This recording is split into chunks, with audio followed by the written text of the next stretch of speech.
식사들 하셨습니까? 이것은 얼마니? 이것이 바로 사채, 이것은 구자, 이것이 8회 가면 럭셔리 칼럼 시작하겠습니다.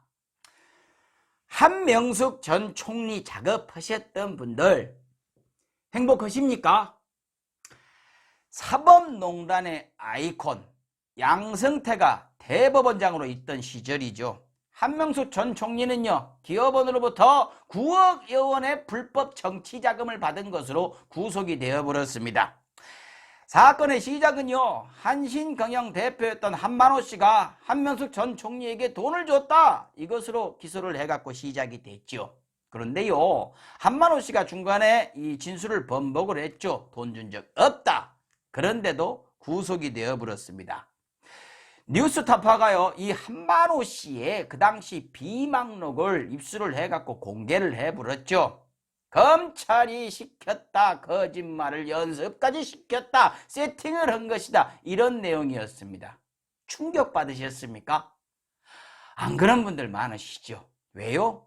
그렇죠. 이 영상 보실 정도의 분들이면 검찰이 원래 그런다는 거 다 알고들 계실 테니까요.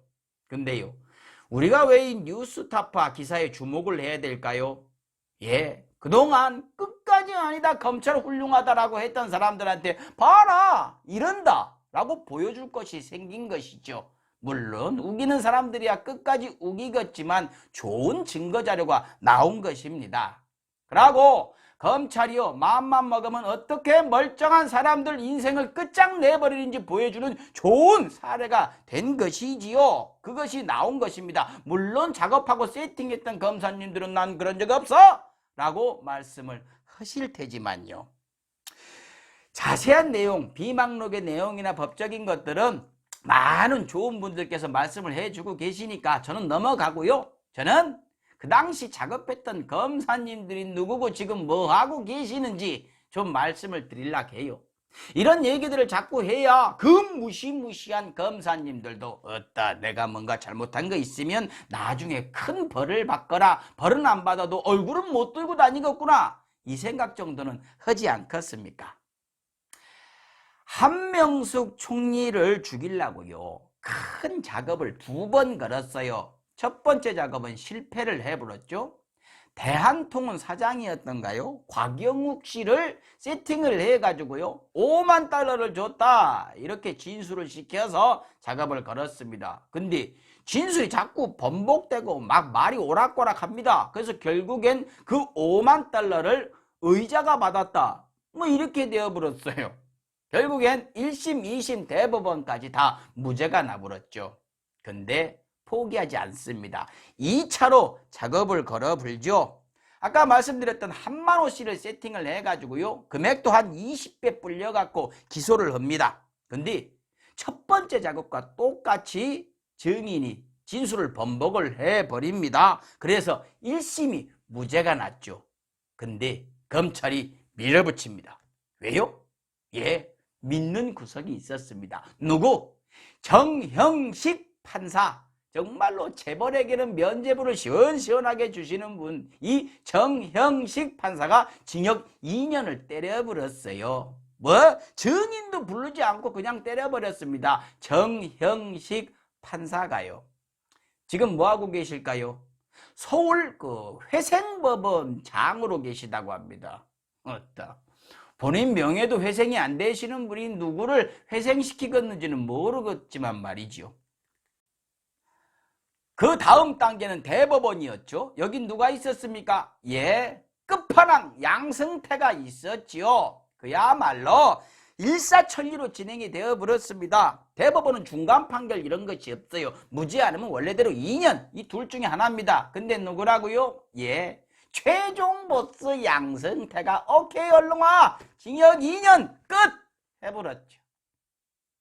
가래 끌어불죠. 한명숙 총리는요, 전 총리는 그 와중에 서울시장도 떨어져 버리고 그야말로 정치 생명도 끝나고 그 이후엔 잘 보이지도 않습니다. 목숨을 뺏어야만 살인이 아니에요. 이런 것도 살인인 것입니다. 그 인생을 망쳐놨으니까요. 그러고 진술 뒤집었던 한만호 씨는요, 검찰이 가만 안 놔두죠. 위증죄로 걸어가지고 징역을 또 보내버립니다. 나와서는 1년도 안 돼갖고 돌아가셨죠. 자, 여기서 떠오르는 사건이 있죠. 이것을 기시감이라고 하나, 데자뷰라고 하나요? 자, 검찰총장의 장모님 사건.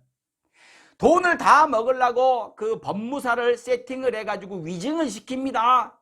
근데 법무사도 쌩까불었어요. 법무사가 열받아가지고 양심 고백을 합니다. 나 위증했습니다. 그랬는데 위증한 사람만 감옥에 집어넣어 버립니다. 멀쩡하게 작업하신 분들은 계시고 말이죠. 정말 무섭죠. 위증했다고 양심 고백한 사람들은 여지없이 다시 감옥에 넣어갖고 그 법무사분도 나온 지 얼마 안 돼갖고 사망을 하셨습니다. 판박이죠. 정말 무서워요. 언제 나한테 닥칠 일일지 모릅니다. 우리 자식이 당할지도 모르는 일이고요. 그런 의미에서 말씀드렸던 그 당시 세팅하셨던 담당 검사님들 어떤 분들인지 좀 얘기를 해볼게요. 실패했던 1차 작업은 그냥 넘어가려고 했어요. 근데요, 1차 작업과 2차 작업에 그 책임자 두 분이 같은 분이셔요. 노환균 지검장과 김주현 차장. 먼저 노환균 지검장은요, 현재 법무법인 태평양에 있어요. 들어보셨죠? 예, 우리나라에서 내노로 하는 대형 로펌입니다. 그야말로 말로만 듣던 전관예우를 흠뻑 받고 계실 거예요. 이런 전화 많이 하셨겠죠? 강 감사, 너 이번에 그 사건 맡았다면서 우리 로펌에서 이번에 그거 변호해? 아니 뭐 그렇다고. 그래 잘해보자. 아니 뭐 그냥 그렇다고. 술 한잔 하자. 요런 전화 엄청 하고 계시겠죠. 거기에다가 대형 조선사 사회이사의 CJ 고문까지. 정말로 부럽습니다. 근데요, 주무실 때 가위 같은 거 안 눌리세요? 막 시커먼 것이 막 달라들고 이런 것은 없습니까? 그런 것이라도 좀 있어야 될 것이니 아닙니다. 뭐 농담이에요. 노환균 지검장님. 그 다음으로 김주현 차장님 계십니다. 법무부 차관까지 하셨어요. 근데 우병우 사단이란 얘기가 있습니다. 우병우 사단 김주현 차장님. 네, 뭐 긴 말 필요 없겠죠. 우병우 사단이랍니다. 패스 하겠습니다. 행복하셔요. 그럼 2차 작업 때 담당을 했던 정말 유능한 세팅가들, 소설가 검사님들도 한번 짚어보겠습니다. 먼저 김기동 부장님이죠. 이명박 전 대통령이 아주 상을 줘야 될 그런 분입니다. BBK 면죄부 주시고 MB 사돈인 재벌그룹도 다 봐주셨어요. 근데요, 세월호 당시에 아이들 구하려고 무지하게 노력하셨던 해군 제독이죠. 황기철 해군 참모총장을 작업을 걸었습니다. 방산비리로 엮어갖고 옷 벗겨버렸는데 결국엔 무죄 판결이 났죠. 근데 본인은 멀쩡하게 지금 김기동 법률사무소를 오픈하셨어요. 어떻게? 오픈하실 때 이명박 전 대통령이 화분이라도 좀 보내줍니까? 하긴 뭐 그분이 워낙 짠돌이라서 그런 것도 없었을 것이에요. 아차. 그러고 분께 BBK 폭로했던, BBK 담당하셨었잖아요. BBK 폭로했던 그 김경준 씨하고 얘기할 때 다른 것은 다 듣기 싫고 민주당이 한 것만 얘기해. 뭐 그러셨다면서요. 김기동 변호사님. 다 듣기 싫고 예전 그분들한테 미안하거나 창피한 거 없는지 좀 얘기해 주세요. 아니 뭐 저 같은 놈 질문에 대답이나 하시고 콧방귀나 끼시겠습니까? 아무튼 김기동 변호사님 건승하세요. 에? 다음으로 임관혁 부장님. 현직이셔요. 세월호 특수수사 단장님이신가 그렇습니다. 말도 어렵네요. 근데 현직이시니까 제가 좀 말을 조심해서 해야 될 것 같습니다. 이분은요, 정말로 따뜻하신 분이에요. 사건을요 다 덮어주세요. 따뜻하게. 정말 많은 사건들 덮어주셨습니다. MB 자원비리 덮어주시고요. LCT 로비 사건 덮어주시고 경남 기업하고 금호 아시아나 비자금 이런 거 싹 다 따뜻하게 덮어주신 그런 분이십니다. 한명숙 전 총리만 끝까지 냉정하게 후벼 파셨지요. 근데요, 이분이요, 임관혁 부장님이요, 놀랍게도 까방권이 있으신 분입니다. 대한민국 민주화에 큰 공을 세우신 분이에요. 뭔 얘기냐? 이분이요, 정윤의 국정개입 문건 요걸 담당을 하셨는데요, 항상 하시듯이 포근하게 덮어버리셨습니다. 근데 이 사건이 나중에 최순실 사건으로 번져버리면서 나라가 뒤집어져 버렸죠. 그러니까 우리 임관혁 부장님이 이 사건 정윤회 때 아주 깔끔하게 처리를 하셨으면은요, 꼬리 자르기 하면서 이 사건도 이 나라가 뒤집어지고 이러지는 않았을 것이에요. 근데 이분의 평소 하시던 버릇 때문에 대한민국에 정말 좋은 시절이 돌아오게 되었죠. 정말 큰일 하셨고 또 세월호 조사까지 하고 계시니까 뭐 여기까지 하겠습니다. 근데요, 세월호 조사 하고 계신 거죠? 예, 믿겠습니다. 예.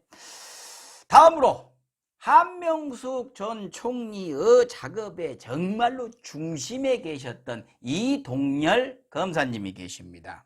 이분은요, 노무현 대통령 수사에도 참여했던 분이십니다. 사직하면서 검사들에게 이런 편지를 또 쓰셨어요.